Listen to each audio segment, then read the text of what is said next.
नगर।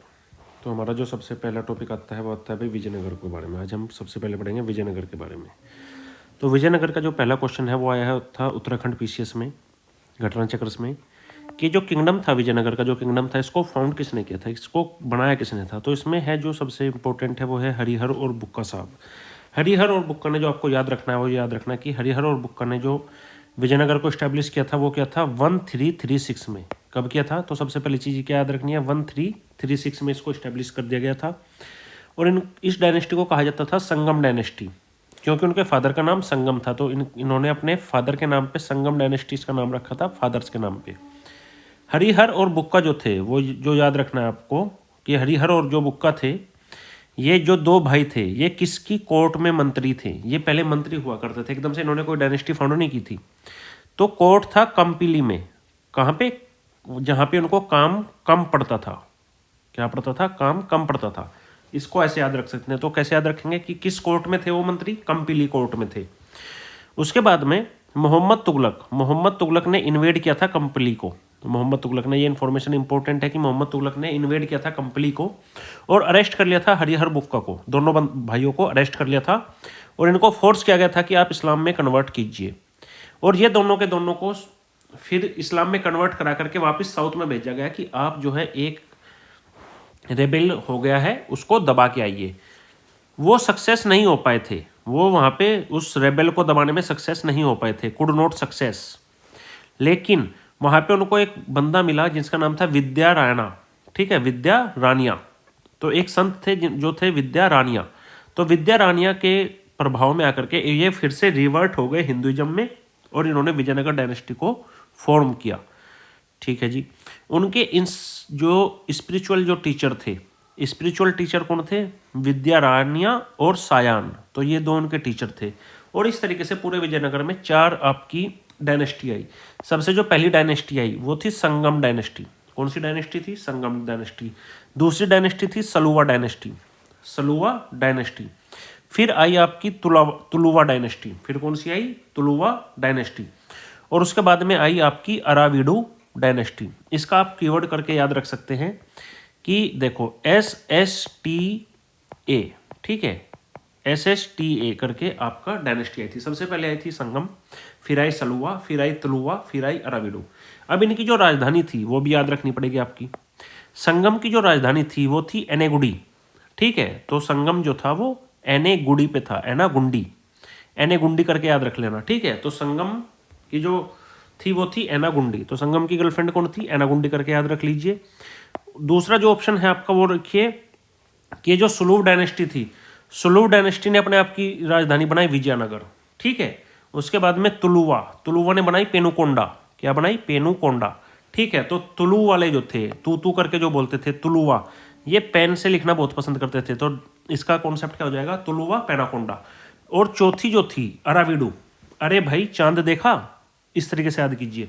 अरे भाई आपने चांद देखा, तो चंद्रगिरी किसी हो जाएगी? अराविडू की। तो अराविडू की क्या राजधानी हो जाएगी? चंद्रगिरी। तो क्वेश्चन नंबर 1 हमारा क्लियर हो गया और काफी अच्छा क्वेश्चन नंबर 1 में काफी ज्यादा इंफॉर्मेशन हमें मिली विजयनगर के बारे में।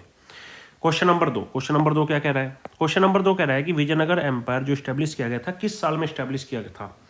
तो हमने देखा अभी कि 1336 में इसको स्टैब्लिश किया था और इसको स्टैब्लिश किया था हरिहरा राय वन और उनके ब्रदर बुक्का राय वन ने। ठीक है, ये कोर्ट में थे कंपिली में। अभी हमने इंफॉर्मेशन पढ़ी है कि कंपिली के कोर्ट में थे। तो कंपिली जो कोर्ट थी वो कौन सी डायनेस्टी की थी? वो काकातिया डायनेस्टी की थी। तो ये किसके अंडर काम करते थे? काकातियाज के अंडर काम करते थे। ये भी इंफॉर्मेशन अच्छी है, काम की है और हमें याद रखनी चाहिए। क्वेश्चन नंबर 3 कह रहा है कि कौन थे फाउंडर? वो आज the founder of Vijayanagar empire. तो विजयनगर एम्पायर का अब हम आराम से बता सकते हैं कि हरिहर और बुक्का थे। तो क्वेश्चन नंबर 3 जो है वो क्वेश्चन नंबर 3 रिपीटेड है अब। ठीक है, उसके बाद में क्वेश्चन नंबर 4 पूछ रहा है कि विजयनगर एम्पायर को फाउंड किसने किया। तो विजयनगर किंगडम को जो फाउंड किया था वो क्या था भाई आपका? हरिहर और बुक्का ने। तो क्वेश्चन नंबर 4 भी आपका रिपीटेड हो गया। क्वेश्चन नंबर 5 कहता है, झारखंड पीसीएस में पूछा गया है कि कौन सा किंगडम था जिसको दो भाइयों ने हरिहर और बुक्का ने फॉर्म किया था। तो हरिहर और बुक्का ने जिसको फॉर्म किया था वो किंगडम था किंगडम ऑफ विजयनगरा। तो क्वेश्चन नंबर 5 भी आपका रिपीटेड हो गया। क्वेश्चन नंबर 6 क्या कह रहा है? क्वेश्चन नंबर 6 कह रहा है, देखो क्वेश्चन नंबर 6 कह रहा है जो पहले इंफॉर्मेशन थी वही सेम है कि सलुवा, संगम, तुलुवा किससे एसोसिएटेड है। ये जो रूलिंग डायनेस्टीज हैं ये किसकी डायनेस्टीज हैं? तो ये डायनेस्टी है आपकी विजयनगर की। ये किससे रिलेटेड थी भाई? आपकी विजयनगर की। विजयनगर में हमने पढ़ा कि संगम भी थी, सलुवा भी थी, उसके बाद तुलुवा आया और उसके बाद अराबिडो आया। अच्छा, इनकी राजधानी भी पढ़ी थी हमने। संगम की जो राजधानी थी वो कौन सी थी? एनेगुंडी। तो संगम की कौन सी थी? एनागुंडी। सलुवा की कौन सी थी? विजयनगर। तुलुवा की कौन सी थी? तुलु जो है बहुत अच्छा पेन का यूज करते हैं तो पेनागुंडी, वो पेनाकोंडा। और अराविडू, ठीक है, तो अरे चांद को देखो, अरे चांद को देखो तो चंद्रगिरी। चलो भाई, क्वेश्चन नंबर 6 भी क्वेश्चन एक तरीके से रिपीटेड ही है। क्वेश्चन नंबर 7, क्वेश्चन नंबर 7 कहता है, ये यूपीएससी 2015 में पूछा गया आपसे कि एक नई सिटी, एक नया शहर बनाया गया था साउथ रिवर पे, ठीक है, और वो साउथ रिवर पे बनाया गया था, वो साउथ में जो ट्रिब्यूटरी थी कृष्णा रिवर की, ठीक है, वहाँ पे एक नया किंगडम बनाया गया और कहा गया कि हम तो एक भगवान के रूप में, भगवान के एजेंट के रूप में, एजेंट ऑफ अ डाइटी, ठीक है, उनके रूप में काम करना चाहते हैं। तो वो शहर किसने बनाया था? तो वो शहर बनाया था हरिहर वन ने, और उस शहर का नाम क्या था? विजयनगर। और यहाँ से हमें पता चलता है कि विजयनगर कौन सी रिवर पे था? तो ये ट्रिब्यूट रिवर का नाम था तुंगभद्रा। रिवर का नाम क्या था जी आपका? तुंगभद्रा। और ये किसकी ट्रिब्यूटरी थी? कृष्णा रिवर की ट्रिब्यूटरी थी ये। तो यहाँ से हमें पता चला कि भाई ये ट्रिब्यूटरी किसकी थी? ये कृष्णा रिवर की ट्रिब्यूटरी बनाई गई थी। उसके बाद में क्या हुआ? नेक्स्ट क्वेश्चन हम देखते हैं, क्वेश्चन नंबर 8। क्वेश्चन नंबर 8 एक नया क्वेश्चन आया है अब। तो क्वेश्चन नंबर 8 तक तो रिपीटेड चला है, क्वेश्चन नंबर 1 से लेकर के 7 तक रिपीटेड था कि भाई ये डायनेस्टी कैसे स्टैब्लिश हुई। यह पूछा गया है, किताब लिखी गई है मदुरा विजया, मदुरई पे विजय, मदुरा विजय किसने लिखी है? तो मदुरा विजय लिखने वाली थी गंगा देवी। तो मदुरा को जीतने वाली मदुरा विजयी, ठीक है। तो माधुरी, आप ऐसे याद कर सकते हैं इसको कि माधुरी की जो फ्रेंड थी वो थी गंगा देवी। तो माधुरी की फ्रेंड क्या हो गई? गंगा देवी। अब ये मदुरा विजय क्या थी? हरिहर वन ने क्या किया था? दो लोगों को अपनी आर्मीज में, 2 लोगों को भेजा था। एक का नाम था कुमार शवाना और एक का नाम था कुमारा कंपाना, कि भाई साहब आप मदुरई को जीत करके आइए। ये भेजा गया था 1352 में। तो ये जो कुमार कंपना साहब थे, इन्होंने मदुरई जीती थी और इनकी पत्नी का नाम था गंगा देवी, जिन्होंने इनके बारे में किताब लिखते हुए लिखा था कि भाई मेरे पति ने बहुत ही ज़्यादा अच्छा साहस दिखाया है और ये मदुरा जीत गए हैं। तो माधुरी का नाम क्या हो जाएगा? तो माधुरी की फ्रेंड गंगा देवी। तो मदुरा विजयम गंगा देवी, ठीक है। और गंगा देवी जो है ना वो कांपती थी अपने पति से। क्या करती थी? वो कांप जाती थी, इतना डरती थी। इस तरीके से आप याद कर लेंगे कि ये किसकी पत्नी थी? ये कुमार कंपना की पत्नी थी। तो ये इस तरीके से आप याद इसको कर लेंगे। अच्छी इन्फॉर्मेशन है, याद रखनी चाहिए। क्वेश्चन नंबर 9 कहता है, आइडेंटिफाई कीजिए पहला रूलर जो विजयनगर का जिन्होंने गोवा को कैप्चर किया था बहामनीज से। तो बहामनीज से गोवा को कैप्चर करने वाले बंदे का नाम था हरिहर टू। ये भी एक नया क्वेश्चन है कि भाई हरिहर टू जो थे उन्होंने कैप्चर किया था गोवा को बहमनीज से, और इनका नाम आपको याद रखना चाहिए। क्वेश्चन नंबर 9 आपको रिपीटेशन नहीं हुआ है, तो ये नया क्वेश्चन है। इसमें कहा गया कि बुक्का वन के डेथ के बाद, बुक्का वन की जब डेथ हो गई थी 1377 में, तो उनके बेटे थे हरिहर टू किसके बेटे थे? बुक्का वन के बेटे थे हरिहर टू। उन्होंने एक उपाधि ली थी खुद से। उन्होंने कहा कि मैं महाराजा धीराज हूँ। और उन्होंने किस किस चीज़ को जीता था जाके? उन्होंने जीता था कैनारा को, मैसूर, कांची और तिरुचिरापल्ली को। और वहाँ पे टैक्स लगा दिया था। ये टैक्स कलेक्ट करते थे श्रीलंका के राजा से भी। ये श्रीलंका के राजा से भी टैक्स कलेक्ट करते थे हरिहर टू। उनकी जो अचीवमेंट थी, जो सबसे बड़ी अचीवमेंट थी, वो थी कि उन्होंने बेलगाम और गोवा बहमनी वालों से जीत लिया था, ठीक है। तो बहमनी से इन्होंने गोवा को और बेलगाम को जीत लिया था। और वो डिवोटी थे लॉर्ड शिव की एक फॉर्म होती है, लॉर्ड शिव का एक रूप होता है विरूपाक्षा। तो वो डिवोटी किसके थे? हरिहर टू, वो विरूपाक्षा की पूजा करते थे। तो क्वेश्चन नंबर 9 में भी काफ़ी ज़्यादा इन्फॉर्मेशन है। ये क्वेश्चन ऐसे भी पूछा जा सकता है कि भाई हरिहर टू जो है किसके बेटे थे? तो बुक्का वन के बेटे थे। श्रीलंका पे टैक्स लगाने वाले कौन से विजयनगर के शासक थे? तो हरिहर टू थे। उसके बाद में क्या ये डिवोटी थे विरूपाक्ष के? बिल्कुल थे। और विरूपाक्ष किसकी फॉर्म है? ये है लॉर्ड शिवा की फॉर्म। तो क्वेश्चन नंबर आ गया अब 10। क्वेश्चन नंबर 10 भी अच्छा क्वेश्चन है भाई। क्वेश्चन नंबर 10 में पूछा गया है कि विजयनगर एम्पायर में एक बड़ा डैम बनाया गया था। एक बहुत ही बड़ा डैम बनाया गया था विजयनगर में। विजयनगर एम्पायर में एक डैम बनाया गया था और डैम बनाया गया था तुंगभद्रा नदी पे। कौन सी नदी पे? तुंगभद्रा नदी पे। और वहाँ से कैनाल निकाली गई थी, वहाँ से नहरें निकाली गई थी। तो ये डैम किसने बनाया था? तो ये डैम बनाया था आपका देव राय वन ने। ठीक है, देवताओं की राय लेकर के देव राय वन ने। तो नहरें निकालना तुंगभद्रा पे और डैम बनाना, ये किसका काम था? देवराय वन का। ठीक है, तो तुंगभद्रा रिवर पे नहरें किसने बनाई? देवराय वन ने। चलिए साहब, बहुत अच्छा हो जाएगा। और ये जो डैम बनाया गया था ये कब बनाया गया था? 1410 AD में। याद रह जाए तो ठीक है, नहीं याद रहता है तो भी कोई बात नहीं है।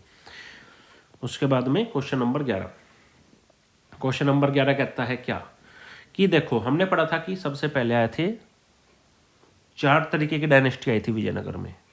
ठीक है, संगम, उसके बाद में आए सलुवाज, फिर आए तुलुवाज और फिर आए अराबिडो। तो सबसे पहले जो कहा जाता है वो कहा जाता है कि ये जो थे सुलुवा, इनमें जो नरसिम्हा सुलुवा साहब थे, इन्होंने संगम डायनेस्टी को ख़त्म किया था। ओके, और सीज कर लिया था थ्रोन को अपने लिए और स्टार्ट हो गई थी सुलुवा डायनेस्टी। तो सुलुवा डायनेस्टी को शुरू करने वाले जो थे, क्या उनका नाम नरसिम्हा सुलुवा था? बिल्कुल साहब, करेक्ट बात है, ऑप्शन नंबर 2। अब इनके नरसिम्हा साहब के बाद आए होंगे बाद में वीर नरसिम्हा। वीर नरसिम्हा साहब जो थे वो लास्ट सुलुवा रूलर थे। और वो जो वीर नरसिम्हा साहब थे उन्होंने भी डिपोज कर दिया था लास्ट सुलुवा रूलर को और साइज कर लिया था थ्रोन को अपने लिए, फॉर हिमसेल्फ। ये भी याद रखने वाली बात है। और बिल्कुल सही कह रहा है कि वीर नरसिम्हा ने भी लास्ट सुलुवा रूलर को हराया था। ये बहुत ही अच्छा फैक्ट मिला है यहाँ पे आपको कि वीर नरसिम्हा साहब जो थे उन्होंने ही लास्ट सुलुवा जो रूलर था उसको हराया था। तो नरसिम्हा साहब ने स्टार्ट की थी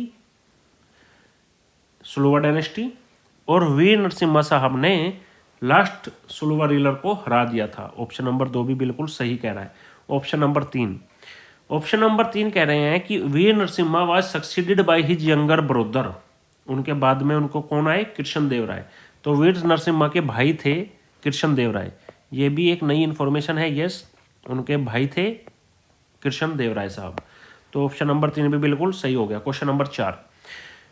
क्वेश्चन नंबर 4 कह रहे हैं कि Krishna Deva Raya was succeeded by his half brother. उनके आधे भाई थे, यानी कि मतलब पापा तो दोनों के एक ही थे लेकिन माँ अलग अलग थी। तो उनके आधे भाई जो थे, हाफ ब्रदर जो थे, वो थे अच्युत्य राय।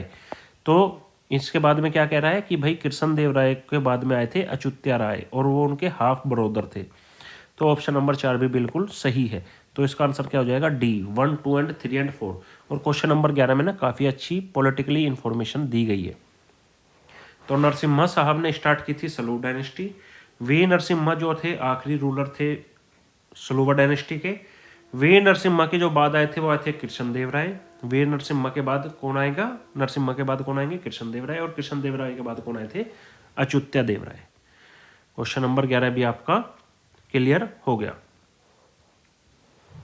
अब अगर आपसे पूछा जाए कि भाई इसमें थोड़ी सी ना इन्फॉर्मेशन याद रखनी पड़ेगी कि ये जो थे नरसिम्हा सलुवा जो थे जिन्होंने सलुवा डायनेस्टी शुरू की थी, ये कहाँ के लॉर्ड थे? तो ये लॉर्ड थे चंद्रगिरी के।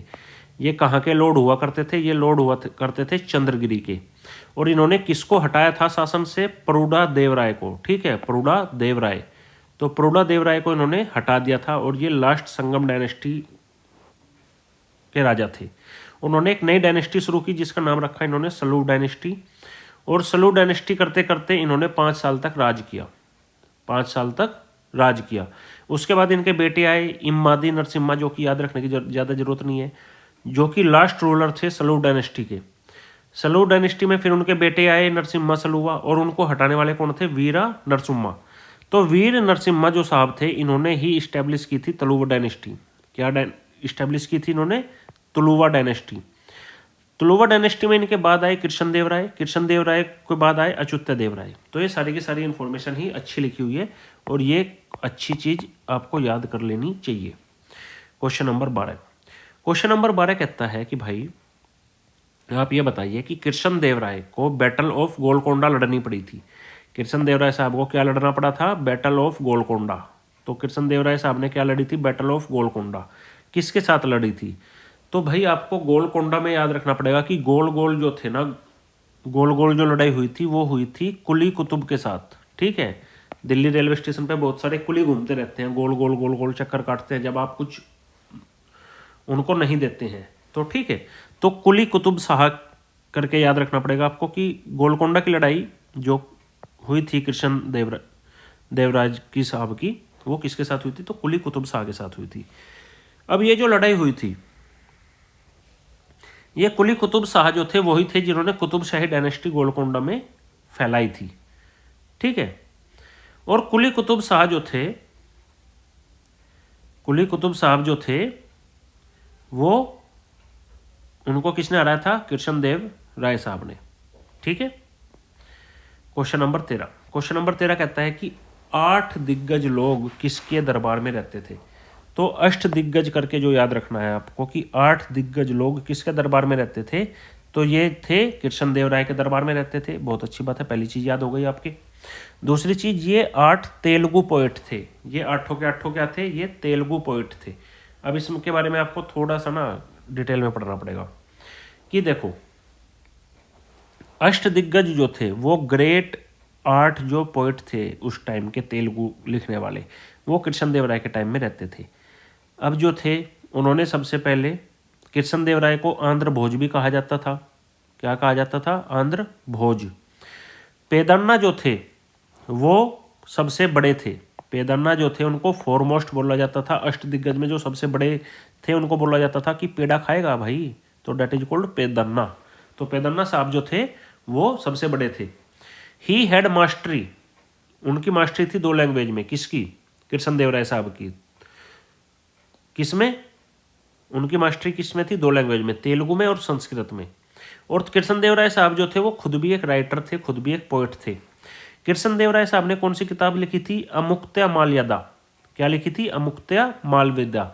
और ये टॉप 5 में आती है। ये टॉप 5 जो तेलुगु एपिक्स है ना उसमें आती है। तो अमुक्त्या माल्यदा इन्होंने खुद किताब लिखी थी।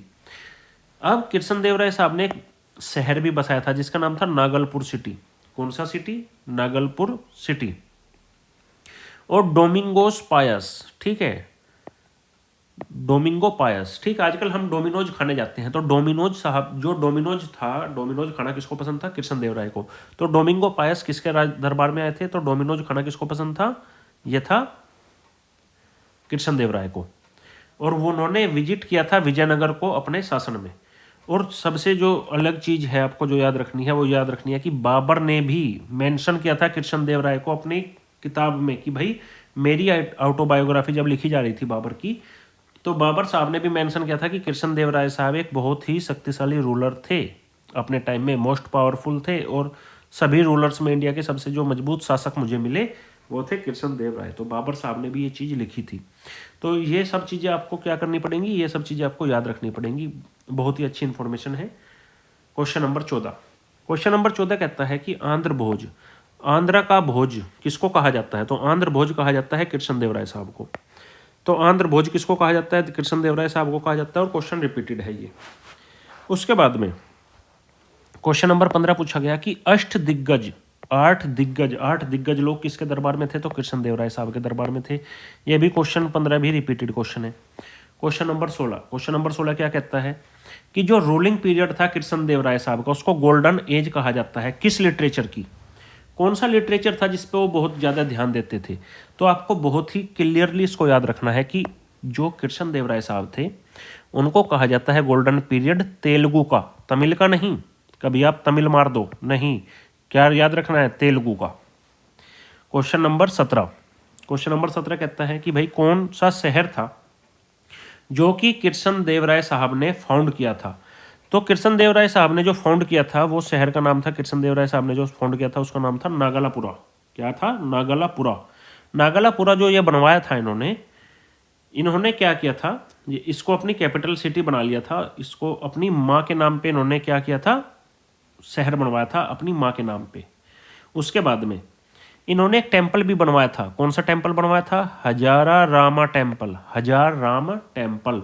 और एक विट्ठल टेम्पल, विजय विट्ठल टेम्पल भी किसने बनवाया था? कृष्णदेवराय साहब ने। तो ये बहुत बड़े बिल्डर भी थे, बहुत बड़े लिटरेचर भी थे लिखने वाले। तो क्वेश्चन 17 हो गया आपका क्लियर। क्वेश्चन नंबर 18 क्या कहता है? क्वेश्चन नंबर 18 कहता है, देखो ये राजस्थान पीसीएस में पूछा गया था कि क्वेश्चन नंबर 18 क्या कहता है। क्वेश्चन 18 ये कहता है कि कृष्ण देवराय जो साहब थे, जो विजयनगर के रूलर थे, उन्होंने क्या किताब लिखी थी? अमुक्ता माल्यादा। तो अभी हम पीछे पढ़ के एक्सप्लेनेशन में आए थे कि यस, स्टेटमेंट नंबर 1, अमुक्ता माल्यादा किसने किताब लिखी थी? मुक्ता माल्यादा किसने लिखी थी? कृष्ण देवराय साहब ने लिखी थी। अब आपको क्या याद रखना है क्वेश्चन नंबर 2 में कि कृष्ण देवराय जो थे उनको आंध्र भोज कहा जाता था क्या? बिल्कुल कहा जाता था। कृष्ण देवराय साहब को आंध्र भोज बिल्कुल कहा जाता था। तो ऑप्शन नंबर 2 जो है कि कृष्ण देवराय साहब को आंध्र भोज कहा जाता था, बिल्कुल कहा जाता था। ऑप्शन नंबर 2 भी बिल्कुल ठीक है। क्वेश्चन ऑप्शन नंबर 3, अल्लाह सानी पेदाना। तो अल्लाह सानी पेदाना जो थे, पेड़ा दे दे, ये जो पोएट थे ये वेल वर्स्ड थे संस्कृत में और तमिल में, जो कि इनके कोर्ट में थे। देखो इसमें ना बहुत ही बारीक से आपको लिखा गया है। मैं आपको बार बार, मैंने क्वेश्चन नंबर 16 में भी आपको क्या समझाया था कि तेलुगु में लिखते थे वो, तमिल लैंग्वेज में नहीं, तेलुगु में लिखते थे। तो यहाँ पे जो संस्कृत और तमिल लिखा है ना, ये तमिल गलत लिखा है। तो संस्कृत के साथ क्या होना चाहिए था? ये होना चाहिए था तेलुगु।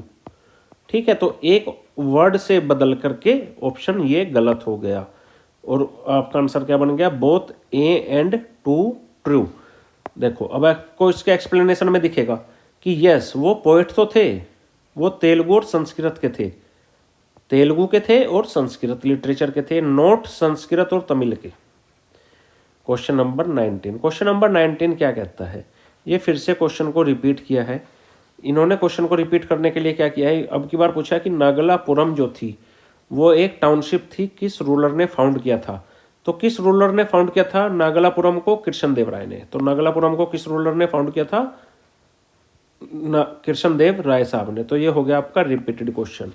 उसके बाद में क्वेश्चन नंबर 20, क्वेश्चन नंबर 20 कहता है कि एक फेमस हजारा टेम्पल था विजयनगर में।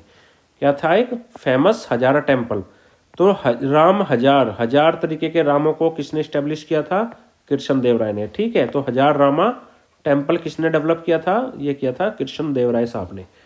चलिए साहब, उसके बाद में नेक्स्ट क्वेश्चन आ जाएगा। क्वेश्चन आ जाएगा कि कौन से पोएट थे जिनको आंध्र कविता का पिता बोला गया था कृष्ण देव राय के द्वारा? कौन से ऐसे पोएट थे जिनको क्या बोला गया था? आंध्र कविता पितामह। तो वो थे अल्लाह सानी पेदन्ना। अल्लाह सानी पेदन्ना को क्या बोला गया था? आंध्र कविता का पिता। और ये किसने बोला था? कृष्ण देव राय ने खुद। और कृष्ण देव राय साहब ने खुद भी हिमसेल्फ, खुद भी एक तेलुगु पोयम लिखी थी जिसका नाम था अमुक्ता माल्यादा। अब आते हैं नेक्स्ट क्वेश्चन। नेक्स्ट क्वेश्चन कहता है कि भाई आप ये बताइए कि कृष्ण देव राय साहब तो खुद तो डोमिनोज खाने जाते थे, तो डोमिंगो पायस तो कृष्ण देव राय के टाइम में आया था। ये जो अब्दुल रज्जाक था, ये जो अब्दुल रज्जाक साहब थे, ये किसके टाइम में आए थे?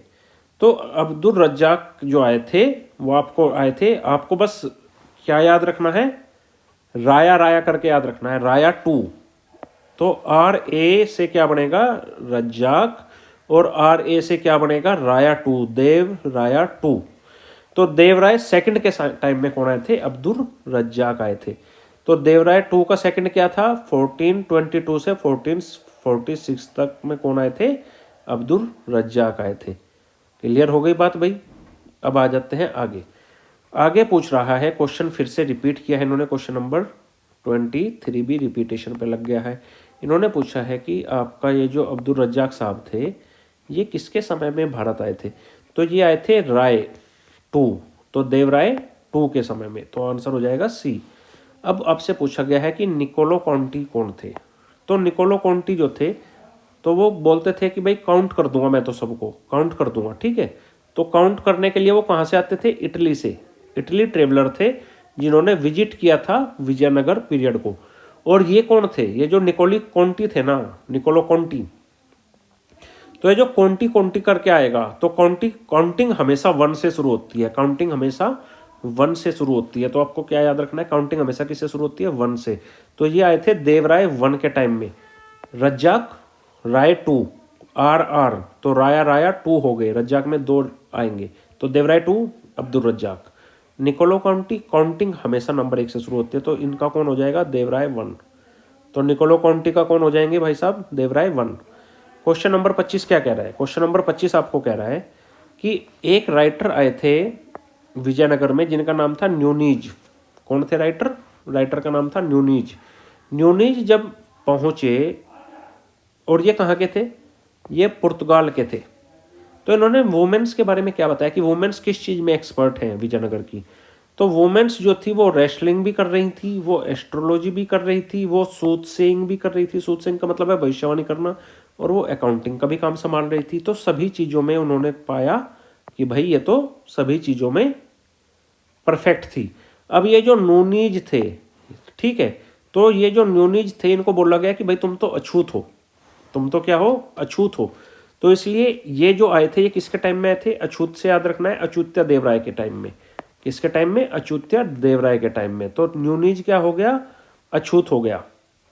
और इन्होंने कहा कि जो वुमेन्स होती थी वो डांसर भी होती थी, डोमेस्टिक सर्वेंट भी होती थी, पेलेन क्वीन बियरर्स भी होती थी, अच्छा जी, रेसलर भी होती थी, एस्ट्रोलॉजर भी होती थी, और सूदसेयर भी, यानी कि वुमेन सभी कुछ कर रही थी वहाँ पे।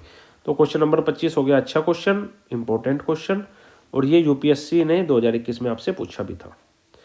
यूपी पीसीएस ने 2012 में आपसे क्या पूछा कि आप एक बात बताइए, कौन इंसान फेमस था जिसने तेलुगु ट्रांसलेशन किया।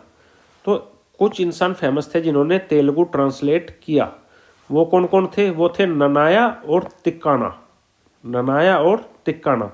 अब देखो आपको 3 लोग याद रखने पड़ेंगे, ठीक है, ननाया, टिक्काना और येरा प्रगड़ा, ठीक है। तो येरा प्रगड़ा को तो आप ऐसे याद रखिए कि ये तो बड़ा यार था, ये टिक्का खाता था, नाना करते भी मेरा यार टिक्का खा गया, नाना करते भी मेरा यार टिक्का खा गया। तो ननाया, टिक्काना और येरा प्रगड़ा, ये लोग जो थे इनको कहा जाता था ये त्राया थे। इन्होंने क्या किया था, इन्होंने महाभारत को, इन्होंने क्या किया था, इन्होंने ट्रांसलेट किया था महाभारत को संस्कृत से तेलुगु में।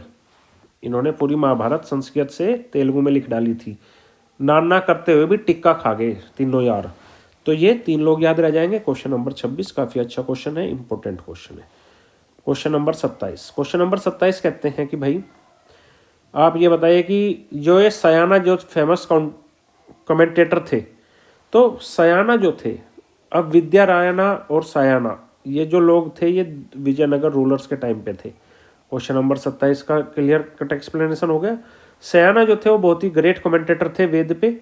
जो दोनों ब्रदर थे हरिहर और बुक्का, उन्होंने जब फाउंडेशन की थी विजयनगर एम्पायर की तुंगभद्रा के साउदर्न बैंक पे, तुंगभद्रा के साउदर्न बैंक पे कौन सा किला था वहाँ पे, एनीगुंडी किले पे जब उन्होंने साउदर्न बैंक पे इसको इस्टेब्लिश किया था, तो ये लोग किससे मिले थे, सयाना से। और सयाना जो थे वो कमेंटेटर थे वेदाज के, ओके। और ये किसके भाई थे, अब आपको ये भी याद रखना पड़ेगा कि ये लोग जो थे ये लोग भाई थे, कौन कौन, विद्या रानिया और उनके भाई सयाना। तो विद्या रानिया और सयाना जो थे वो क्या थे, ब्रोदर थे, भाई भाई थे, ठीक है जी। Question number 28, question number 28 repeated question है। उसके बाद में क्या पूछा गया है कि भाई ये जो सयाना जो थे वो फर्स्ट कमेंटेटर थे वेदों के, वो किसके टाइम में थे, तो वो विजयनगर के टाइम में थे। क्वेश्चन नंबर 29 पूछा गया है कि आज से 500 साल पहले, लगभग आज से 500 साल पहले किसकी हुकूमत थी, तो वो हुकूमत थी कृष्ण देव राय की। कृष्ण देव राय जो थे वो 509 से लेकर के 529, लगभग 20 साल ये राजा रहे हैं, ठीक है। चलिए साहब उससे आगे चलिए, उससे आगे क्वेश्चन नंबर 30 है। क्वेश्चन नंबर 30 है कि 1565, ये नया क्वेश्चन है कि 1565 में कौन सी लड़ाई लड़ी गई थी, तो वो बैटल का नाम था बैटल ऑफ तालीकोट। ताली मार मार के कोटा घूमने गए, ताली मार मार के कोटा घूमने गए, तालीकोट 5-6 लोग ताली मार के कोटा घूमने गए। तो 1565 में बैटल ऑफ तालीकोट लड़ी गई थी। ये बैटल लड़ी गई थी विजयनगर एम्पायर के बीच में और दक्कन के सुल्तानों के बीच में। और बरार जो था सुल्तान, बराड़ के जो सुल्तान थे वो इसमें इंक्लूड नहीं थे। यहाँ से विजयनगर की हार हो गई थी और वो कमजोर होने शुरू हो गए थे। ठीक है, तालीकोटा जो है वो आज की डेट में कहाँ पे स्टेब्लिश है, सिचुएटेड है, वो है कर्नाटक में।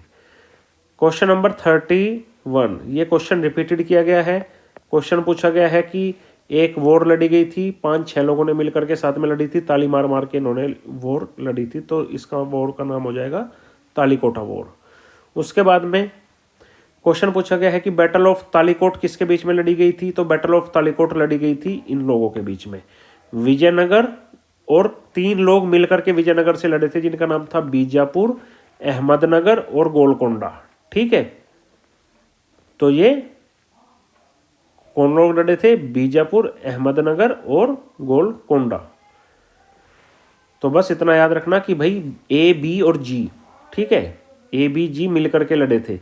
तो आप ऐसे भी याद रख सकते हैं कि बी ए जी बैग, तो पूरा बस्ता भर के आए थे, पूरा बैग लेकर के आए थे। कौन कौन लड़ रहे हैं, बी से बीजापुर, ए से अहमदनगर और आपका जी से गोलकोंडा। तो बीजापुर, अहमदनगर और गोलकोंडा। बाकी ना बहमनी थे इसमें ज़्यादा, ना ही बरार वाले थे। क्वेश्चन नंबर 33 कह रहा है कि battle of Talikota, battle of Talikota फिर से रिपीट किया है इन्होंने कि भाई बैटल ऑफ तालीकोट किसके बीच में लड़ी गई थी, तो ताली मार मार के 1565 5-6-5 में लड़ी गई थी। क्वेश्चन 34 क्या कहता है, क्वेश्चन 34 कहता है when Raja Wodeyar founded the kingdom of Mysore, जब एक राजा साहब थे, वोडेयार साहब थे, इन्होंने जब मैसूर का राज्य स्थापित किया था, किंगडम ऑफ मैसूर बनाया था, तो उस समय पे विजयनगर राज्य का रूलर कौन था, तो उनका जो रूलर था उनका नाम था वेंकटा सेकंड। ये बिल्कुल एक नया क्वेश्चन है कि इनका नाम कौन था, ये था वेंकटा सेकंड। चलिए साहब, वेंकटा सेकंड जो थे, इनकी जो राजधानी थी, इनकी राजधानी थी चंद्रगिरी, यानी कि ये अराकावीडू वाले थे। तो इनकी राजधानी का नाम क्या था, अराकावीडू। अराकावीडू डायनेस्टी की राजधानी क्या थी, चंद्रगिरी। ठीक है, उसके बाद में क्या हो जाएगा, क्वेश्चन नंबर 35। क्वेश्चन नंबर 35 बोल रहा है कि कौन थे जिन्होंने विजयनगर का फाइनेंशियल सिस्टम ठीक किया, उसके चीफ कैरेक्टरिस्टिक क्या थे, किस चीज़ से ज़्यादा पैसा आता था विजयनगर वालों के पास। तो इनके पास जो पूरा का पूरा जो फाइनेंस चलता था विजयनगर का, वो चलता था लैंड रिवेन्यू पे। किस चीज़ पे चलता था जी, लैंड रिवेन्यू पे। और इनके बारे में जब आप डिटेल में पढ़ोगे थोड़ा, तो आपको समझ में आएगा कि जो ये इनका जो मेन सोर्स था इनकम का, वो था लैंड रिवेन्यू। और लैंड रिवेन्यू वो लोग फिक्स करते थे जब वो लैंड को मेजर्ड कर लेते थे और कैटेगरी में बांट लेते थे। आपको यहाँ पे सबसे ज़्यादा इंपॉर्टेंट क्या चीज़ याद रखनी है, आपको याद रखनी है कि इन्होंने एक टैक्स बनाया था, 6th टैक्स का नाम क्या था, 6th, या फिर उसको बोलते थे ये राय रेखा, राय रेखा। तो कौन सा टैक्स लगाते थे ये, 6th भाग। जैसे आज की डेट में हम नहीं बोल देते हैं 6th 6, तो ये कौन सी टैक्स लगाते थे, 6th। तो 6th नाम का टैक्स लगाते थे जिसको बोलते थे राय रेखा, रब रखा, ठीक है, राय रेखा। और ये ही इनका मेन सोर्स होता था इनकम का। रिवेन्यू डिपार्टमेंट को किस नाम से जानते थे ये लोग, अथावाने, 8 आने, 8 आने मतलब 8 रुपीज, तो अठावाने, अठावाने मतलब रिवेन्यू डिपार्टमेंट। तो ये चीज़ आपको नई याद रखनी है क्वेश्चन नंबर 35 के एक्सप्लेनेशन में से, कि एक टैक्स लगाते थे जिसका नाम होता था 6th, और इनका जो डिपार्टमेंट होता था उसका नाम होता था अठावाने, यानी कि 8 आने। अब क्वेश्चन नंबर 36 कह रहा है, क्वेश्चन नंबर 36 है टैक्सेशन सिस्टम जो था कृष्णदेवराय का विजयनगर के टाइम पे, उसके बारे में थोड़ी इन्फॉर्मेशन बताइए। ये पूछा गया, देखो यूपीएससी ने 2016 में पूछा है, और उससे पहला क्वेश्चन बीपीएससी ने 1994 में पूछा था। इसमें कही गई है पहली बात कि जो टैक्स रेट था लैंड पे वो फिक्स होता था, और वो जो टैक्स रेट था वो क्वांटिटी के हिसाब से होता था, वो क्वालिटी के हिसाब से होता था। लैंड की क्वालिटी अच्छी है तो टैक्स भी अच्छा लगेगा। यस, पॉजिटिव बात है, बिल्कुल ऐसा ही होता होगा। प्राइवेट ओनर जो होते थे वर्कशॉप्स के, उनको भी इंडस्ट्री टैक्स देना पड़ता था, तो बिल्कुल देंगे भाई। ऑप्शन नंबर 2 भी बिल्कुल सही है। तो ये दोनों चीज़ ही बिल्कुल सही लिखी हुई हैं। तो असेसमेंट जो होता था वो कैसे होता था, वेट लैंड पे अलग टैक्स होता था, ड्राई लैंड पे अलग होता था, ऑर्चर्ड्स पे अलग होता था, वुड्स वाली उस पे अलग होता था। उसके बाद में क्वालिटी ऑफ लैंड देखी जाती थी, क्रॉप कौन सी होगी वो देखी जाती थी। तो यानी कि बहुत सारी चीज़ें देख करके वो लोग टैक्स लेते थे। अब हम देखते हैं कि जो विजयनगर की जो पुरानी कैपिटल है, जिसके र्यून्स हमें मिले हैं, जो बर्बाद हालत में हमें मिली है, उसका नाम क्या था? उसका नाम था भाई हम्पी। उसका नाम क्या होता था? तो जो हमें विजयनगर की जो पुरानी कैपिटल मिली है उसका नाम होता था क्या? हम्पी। हम्पी सिचुएटेड होती थी सेंट्रल कर्नाटक में। हम्पी कहाँ पे सिचुएटेड थी? कर्नाटक के बिल्कुल बीचों बीच। और यहाँ पे क्या मिला है हमें? यहाँ पे विरूपाक्षा टेम्पल मिला है। कौन सा टेम्पल मिला है? विरूपाक्षा टेम्पल कहाँ पे मिला है? हम्पी में ही लोकेटेड मिला है। और इसको विजयनगर पीरियड के टाइम पे बनाया गया था। और विरूपाक्षा टेम्पल एक यूनेस्को वर्ल्ड हेरिटेज साइट भी है। चलिए साहब, question number 38। Question number 38 repeated question है। ये पूछा गया है कि जो विजयनगर के जो बचे कुछ रिमेन्स है वो कहाँ से मिले हैं? वो हमें हम्पी से मिले हैं। क्वेश्चन 39, कैपिटल जो थी विजयनगर एम्पायर की वो किस नदी पे थी? तो हमसे पूछा गया है कि ये जो कैपिटल थी विजयनगर की ये किस नदी पे थी? तो उस नदी का नाम है तुंगभद्रा। तो विजयनगर की कैपिटल जो हम्पी थी वो किस पे थी? तुंगभद्रा पे थी। क्वेश्चन नंबर 40 में क्या पूछ रहा है? क्वेश्चन नंबर 40 में पूछा गया है कि विजयनगर वालों ने अपना एक एम्बेसडर चाइना भेजा था। तो किसने भेजा था? तो ये भेजा था बुक्का वन ने। किसने भेजा था? बुक्का वन ने। बुक्का वन ने एक बुक्के दे करके, एक फूलों का गुलदस्ता दे करके चाइना भेज दिया था। तो बुक्के से क्या याद रखना है कि बुक्के दे के भेजा होगा ना जब एक एम्बेसडर को भेज रहे हैं चाइना। तो ये बुक्का वन ने भेजा था। ठीक है, अब ये क्या हो जाएगा कि भाई नेक्स्ट क्वेश्चन देखते हैं अब हम। In which court was the famous Telugu poet Srinath? Srinath साहब जो थे वो किस टाइम पे किसके कोर्ट में थे? तो जो तेलुगु पोएट थे श्रीनाथ, ये जो थे ये साहब देवराय सेकंड के टाइम पे थे। देवराय सेकंड। तो श्रीनाथ जो थे वो देवराय सेकंड के टाइम पे थे। ओके, वो जो थे वो एक बंदे के और अंदर रहे थे। वो किसके अंडर रहे थे? वो रहे थे भाई साहब पेड्डा कोमाटी वेम्मा रेड्डी। इन साहब की कोर्ट में भी वो लोग रहे थे। रेड्डी रूलर जो थे ना कोंडावीडू के, उनके टाइम में भी श्रीनाथ रहे थे। हालांकि जो छत्तीसगढ़ पीसीएस है उसने क्वेश्चन डिलीट कर दिया था, लेकिन हमें एक नई इन्फॉर्मेशन पता चली कि श्रीनाथ जो थे वो किसके टाइम में रहे थे? तो वो इनके टाइम में रहे थे। क्वेश्चन 42। क्वेश्चन 42 पूछा गया है कि आप ये बताइए कि कल्याण मंडप बनाए गए थे। मंदिरों में क्या बनाए गए थे? कल्याण मंडप। कल्याण मंडप जो थे वो कौन लोग थे जो अपने मंदिरों में बनाते थे? तो कल्याण करते थे विजयनगर वाले। विजयनगर वाले। तो कल्याण मंडप किसका फीचर था? विजयनगर का। अब आपसे पूछा गया है कि भाई एक टेम्पल है विजया विठल टेम्पल, जो कि कृष्ण देवराय साहब ने बनाया था। विजया विठल टेम्पल। कौन सा टेम्पल है? विजय विठल टेम्पल। यहाँ पे जो पिलर है ना वो 56 पिलर्स हैं और उसमें से म्यूजिकल ध्वनि निकलती है। तो ये कहाँ बना हुआ है? तो विजय विठल टेम्पल बना हुआ है हम्पी में। और किसने बनवाया था? ये कृष्ण देव राय साहब ने बनवाया था। और इसका जो फीचर है वो ये है कि इसमें जो है म्यूजिकल पिलर्स गड़े हुए हैं। ठीक है, जो उन पिलर्स को बजाता है तो उसमें से म्यूजिक की ध्वनि निकलती है। तो ये किसने बनवाया था? विजय विठल टेम्पल। ये बनवाया गया था कृष्ण देव राय साहब के समय में। क्वेश्चन 44 कहता है कि विच साउथ इंडियन डांस ट्रेडिशन, कौन सा डांस ट्रेडिशन था जो पहली बार डेवलप हुआ था विजयनगर के टाइम पे? तो विजयनगर के टाइम पे जो पहली बार जो डांस डेवलप हुआ था उनका नाम था यक्षगान। क्या था? यक्षगान। यक्ष मतलब यशस्वी, गान। During the Vijayanagar period Yakshagana जो था वो डेवलप हुआ था पहली बार। यक्ष जो था वो एक ट्रेडिशनली फोल्क डांस था। किसका? कर्नाटक का। और ये किस चीज़ पे बेस्ड होता था? ये मैथोलॉजिकल और रिलीजियस स्टोरीज पे बेस्ड होते थे। तो इस तरीके से आपका पूरा का पूरा कॉन्सेप्ट विजयनगर का खत्म हो गया।